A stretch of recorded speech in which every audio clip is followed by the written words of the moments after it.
Welcome to silent learning. ഞാൻ നിങ്ങളുടെ ഏറ്റവും പ്രിയപ്പെട്ട ജിതിൻ സാറാണ്. മക്കൾക്കെല്ലാ ആളുകൾക്കും സുഖമാണ് എന്ന് വിശ്വസിക്കുന്നു. എനിക്കും സുഖമാണ്. നമ്മൾ ഇന്ന് വന്നിട്ടുള്ളത്, നമുക്കറിയാം, നമ്മുടെ 8ാം ക്ലാസ്സിനകത്ത് ഏറ്റവും പ്രധാനപ്പെട്ട 11ാമത്തെ ചാപ്റ്റർ ആണ് ഇന്ത്യ ആൻഡ് എക്കണോമിക് പ്ലാനിങ്, ഇന്ത്യയും സാമ്പത്തിക ആസൂത്രണവും എന്ന് പറയുന്ന ചാപ്റ്റർ. അതിനകത്ത് ഏറ്റവും നിർബന്ധമായി നമ്മൾ പഠിച്ചിരിക്കേണ്ട ഒരു ഭാഗമാണ് നീതി ആയോഗ്. ആ നീതി ആയോഗിനെ കുറിച്ചാണ് മക്കളെ നമ്മൾ ഇന്ന് പഠിക്കാൻ പോകുന്നത്.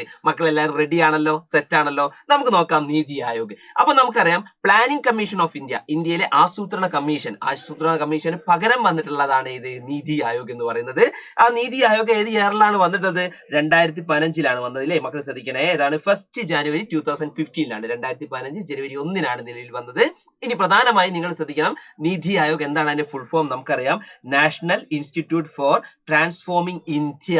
അതാണ് നീതി ആയോഗ് എന്ന് നമ്മൾ പറയുന്നത് അല്ലേ. ഇനി അതിന്റെ ചെയർപേഴ്സൺ ആരാണ്? അതിന്റെ അധ്യക്ഷൻ ആരാണ്? പ്രൈം മിനിസ്റ്റർ ആണ്, അല്ലെങ്കിൽ പ്രധാനമന്ത്രിയാണ്. ഇനി നമുക്ക് നോക്കണം അതിലുള്ള മെമ്പേഴ്സ് ആരൊക്കെയാണ്, അതിലെ അംഗങ്ങൾ ആരൊക്കെയാണ്. മക്കൾ എല്ലാവരും ശ്രദ്ധിക്കൂ. ഒന്ന്, നമ്മൾ ഓൾറെഡി പറഞ്ഞു, അതിന്റെ ചെയർമാൻ എന്ന് പറയുന്നത്, ചെയർപേഴ്സൺ ആരാണ്? പ്രൈം മിനിസ്റ്റർ ആണ്, നമ്മുടെ പ്രധാനമന്ത്രിയാണ് അതിന്റെ അധ്യക്ഷൻ എന്ന് പറയുന്നത്. ഇനി അതിനകത്ത് ചില പ്രധാനപ്പെട്ട കൗൺസിലുകൾ ഉണ്ട്. അതിലൊന്നാണ് ഗവേണിംഗ് കൗൺസിൽ. പ്രധാനമായിട്ടും സ്ഥിര അംഗങ്ങൾ അടങ്ങിയിട്ടുണ്ട്. അത് ആരൊക്കെയാണ്? അതിലെ സ്ഥിര അംഗങ്ങൾ ആരൊക്കെയാണ്?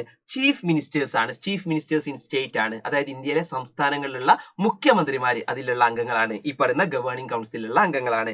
അതേപോലെ ലെഫ്റ്റനന്റ് ഗവർണേഴ്സ് ആണ്. പ്രധാനപ്പെട്ട, നമുക്കറിയാം, യൂണിയൻ ടെറിട്ടറീസ് അല്ലെങ്കിൽ കേന്ദ്രഭരണ പ്രദേശത്തുള്ള പ്രധാനപ്പെട്ട ലെഫ്റ്റനന്റ് ഗവർണേഴ്സ് അതിലെ അംഗങ്ങളാണ്. അതേപോലെ വൈസ് ചെയർമാൻ, ഇവരടങ്ങിയതാണ് ഇത് ഈ ഗവേണിംഗ് കൗൺസിൽ എന്ന് പറയുന്നത്.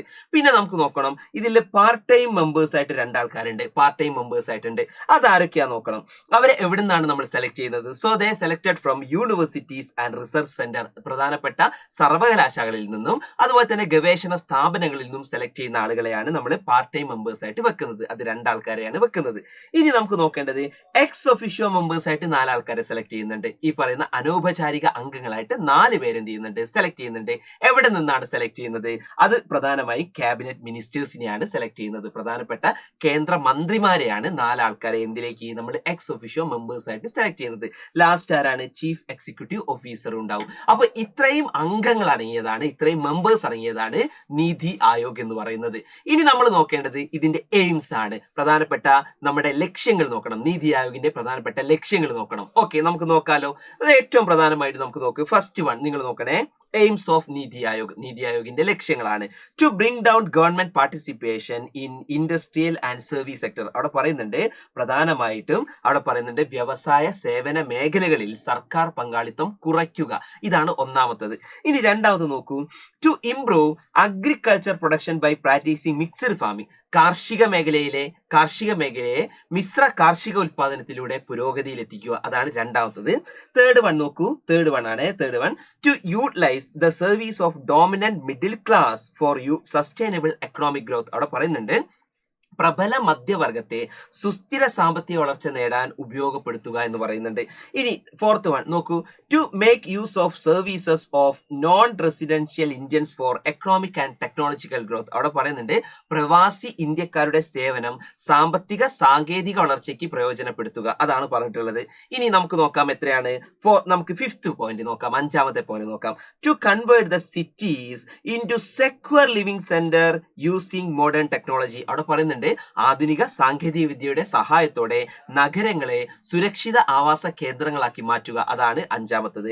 ലാസ്റ്റ് ആൻഡ് ഫൈനൽ നോക്കാം, 6ാമത്തത് നോക്കാം. എല്ലാവരും റെഡി അല്ലേ? സെറ്റ് അല്ലേ? നമുക്ക് നോക്കാം. To equip the nation to face global transformation or market forces. അവിടെ പറയുന്നുണ്ട്, ആഗോള മാറ്റങ്ങളുടെയും വിപണി മാറ്റങ്ങളുടെയും ഇടപെടലുകളെ നേരിടാൻ രാജ്യത്തെ പ്രാപ്തമാക്കുക എന്ന് പറയുന്നുണ്ട്. അപ്പൊ മക്കളെ, ഇത്രയുമാണ് പ്രധാനമായിട്ടും ഇതിന്റെ എയിംസ് അല്ലെങ്കിൽ ലക്ഷ്യങ്ങൾ എന്ന് പറയുന്നത്.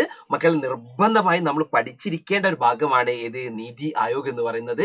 എക്സാമുകൾക്കൊക്കെ ചോദിക്കാറുണ്ട്, മസ്റ്റായിട്ട് പഠിക്കണം. അപ്പൊ മക്കള് എല്ലാ ആളുകളും നന്നായി പഠിക്കുക. വീഡിയോ ഇഷ്ടപ്പെട്ട് കഴിഞ്ഞാൽ വീഡിയോന്റെ താഴെ നിങ്ങൾ എന്ത് ചെയ്യണം? നിങ്ങൾ കമന്റ് രേഖപ്പെടുത്തണം കേട്ടോ. ഓക്കെ, കാണാം. ബൈ.